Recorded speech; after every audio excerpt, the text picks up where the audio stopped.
Alrighty, guys. How's it going?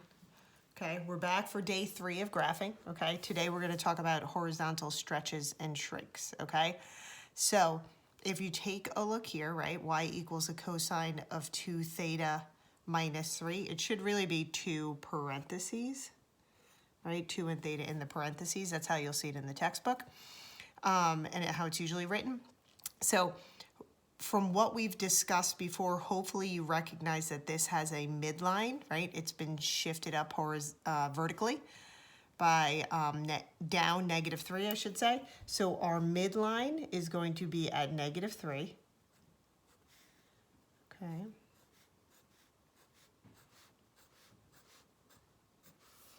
And then we don't have a change in our amplitude because there is no a value or coefficient to the cosine. So that means I'm just going to go up 1. It's going to be kind of small. Okay. And then down 1. All right, so those are my boundary lines, right? So this will go up to a -2. Right, and down to a -4. Now, some of you were asking me how to find range, okay? That will be our range because our midline is at -3, right? We go up 1 and down 1 for our mins and maxes, so that's the range of this function. So it goes from -4 inclusive to -2, okay? And then our domain for these sinusoidal functions is always all real numbers, so we're just going to write that in, okay? We just talked about the fact that our amplitude, okay, is the a value or the coefficient here, which is just 1. So our amplitude is just 1, okay? That, again, is the height from the midline, which is at y equals -3, to the min or the max, depending on however you want to think about it, all right? So we've got an amplitude of 1. Now, the thing that's going to be different here, because we have a horizontal stretch or shrink, is going to be our period. So here we're multiplying by a factor of 2, okay? So what we're going to do here, okay, and I also included an answer key for you with detailed answers, so please check your answers against my answer key on Schoology, all right? But what I'm going to show you guys what to do is how to find the period, okay? So that's going to be the coefficient to the x term or the theta term, all right? So to find the period, what you're going to do is you're going to take the normal period, which is 2 pi, right? And you're going to divide it by the coefficient to theta, which is 2, which means you will see 1 full curve from 0 to pi, okay? That is your period. Another way to think of that too is it also gives you what's called the frequency, okay? So the frequency, okay, of this curve is 2. That means I'm going to see 2 curves over the normal period of 0 to 2 pi, okay? Which makes sense because if the period of 1 curve is pi, then I would see 2 curves within 2 pi, 0 to 2 pi, okay? So our period is pi, okay? Our frequency is 2, which is our b value, the coefficient to the theta, all right? And we're going to use those ideas to graph this, all right? So we always want to include 5 critical points, okay? Usually, if we don't have a change in our period, that would be our normal quadrantal angles, right? 0, right? I'm going to go back to my parent functions. 0, pi over 2, pi, 3 pi over 2, or 2 pi, right? Same thing with my cosine curve, right? I'm going to use my quadrantals, and that's going to give me my nice cosine curve, all right? But now I'm going to take this, and usually it's from 0 to 2 pi. I'm going to shrink it, right? And make it finish this curve by the time it hits pi.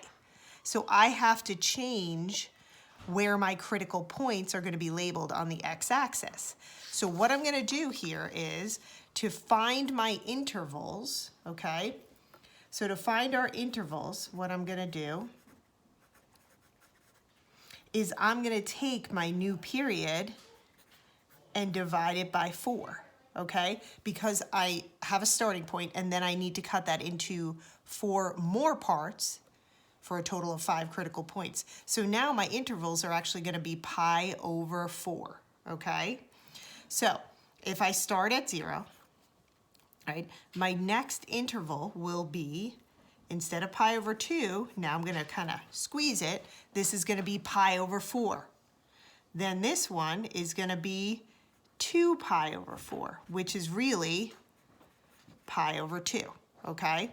Then my next one, I'm just increasing my numerator by 1, is 3 pi over 4. And then, last but not least, I'm gonna go to 4 pi over 4, which is really pi. So now if you look at it, here are my 5 critical points. 0, that's my first. Pi over 4 is my second. 2 pi over 4, or pi over 2, because you want to reduce that, is going to be my third. Then my fourth is 3 pi over 4, and then 4 pi over 4, which is really reduced to pi, okay? So then, since this is cosine, right, I know I'm going to start high, right, above my midline. So this is at 0, I should say, sorry. At 0, we're going to start, okay, at -2. Then my next critical point, I'm going to hit my midline. Then my next critical point, which is pi over 2, I'm going to hit my minimum, because this is a cosine curve, all right? Then I'm going to come back at 3 pi over 4 and hit my midline again, and then hit my maximum at the end and get a full cosine curve there for 4 pi over 4, okay? Now, I can also get a curve over here, which some of you also asked about, okay? All I'm gonna do is reflect these over. So this is negative pi over 4, okay? Then this is going to be negative pi over 2. Then this one is gonna be negative 3 pi over 4. And then I'm gonna reflect my negative pi, okay? And then I'm just gonna continue my curve. So if this is high, then I really just reflect this over the y-axis and I get my next point.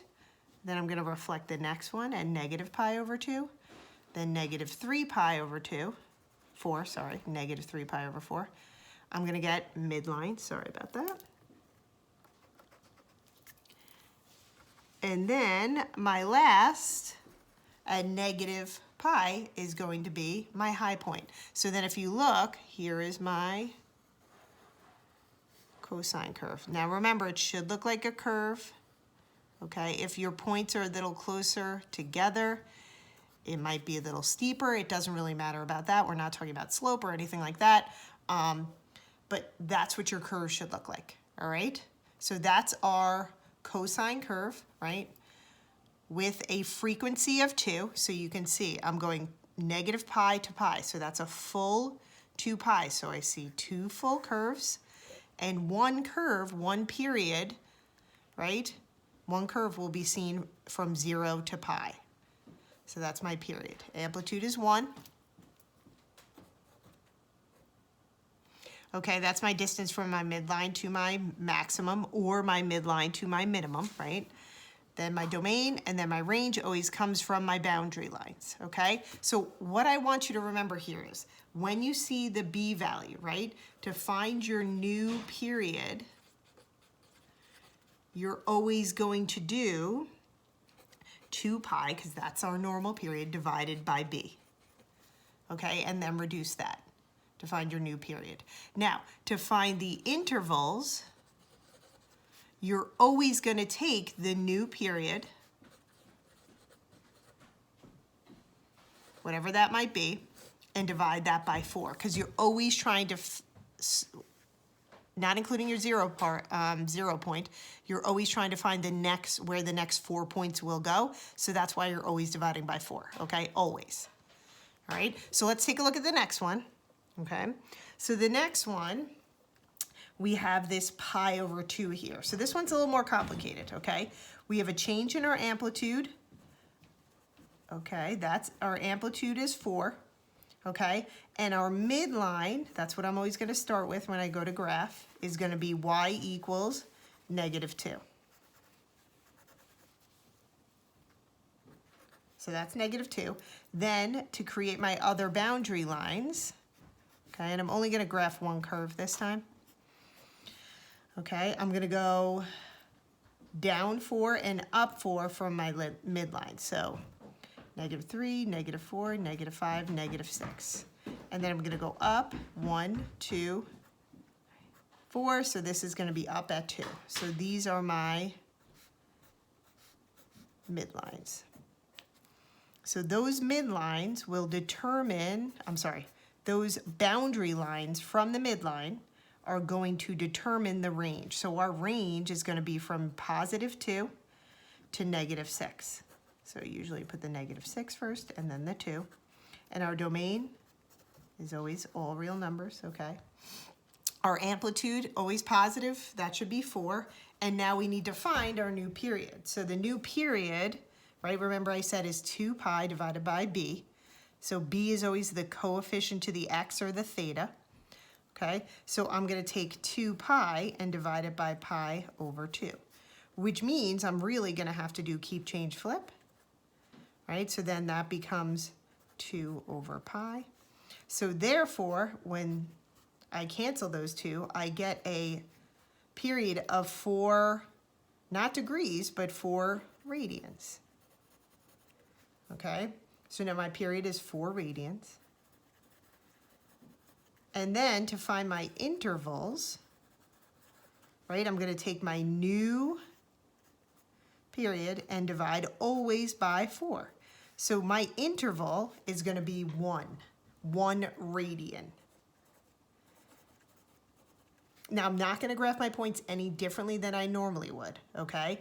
So I'm just going to label the axes using my interval. So this is 0, this is 1, okay, 1 radian, then 2 radians, then 3 radians, and then 4 radians, okay? And that will be 1 full curve. Now remember, this is sine. So sine always starts at the midline, okay? So that means at 0, I will start here, okay? Then I will go high, right, to my maximum, because this is sine, at 1 radian. Then I'll come back to my midline, and then I'm going to hit my minimum at 3 radians, and then I'm going to finish a full sine curve at 4 radians. So my sine curve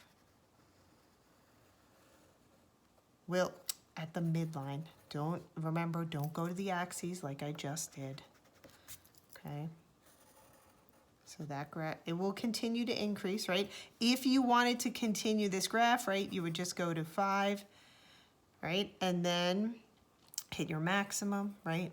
Then go to 6 and hit your midline. So you could continue this curve, okay? You don't have to, okay? But we could continue this curve, the midline. I need to stop doing that. Don't be like me.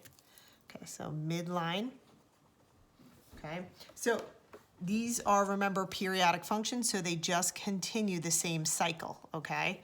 So we're just changing our period, but the points, okay, hitting your mins and maxes are the same, all right? Okay, last but not least, we have y equals negative. Now, when I see that negative, I know I've got a reflection, okay? However, my amplitude is never negative, so that's just going to be 2. Okay, I have 1/2 as my frequency, okay, or my b value there, theta, right, plus 3. So this is telling me I've got a midline at y equals 3. So I'm going to graph that first.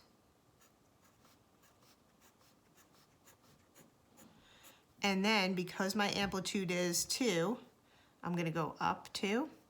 So if this is at 3, then my max will happen at 5 and my min will happen at 1, okay? So those are my boundary lines, okay?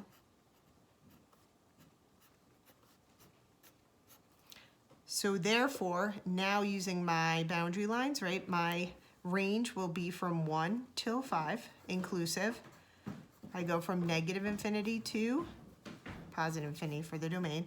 And then my period, okay, is going to be 2 pi divided by 1/2. I'm going to do keep, change, flip.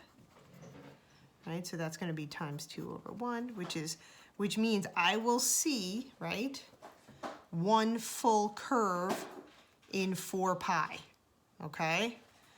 And what that also means is when I go to graph this, my interval, right, will be my new period, which is 4 pi, and I always divide that by 4, and that gives me my interval of 5, okay? Of pi. So then, let's take a look here. We're going to start at 0. I'm going to go up by pi. So this is nice and easy. Pi, 2 pi, 3 pi, 4 pi, right? Then I can keep going. I'm going to graph 2 curves in this case, okay? 5 pi, 6 pi, 7 pi, and then 8 pi, okay? So this is cosine. So if I have cosine, I usually start high, okay? However, because this is a reflection, I'm not going to start at my maximum. I'm going to start at my minimum.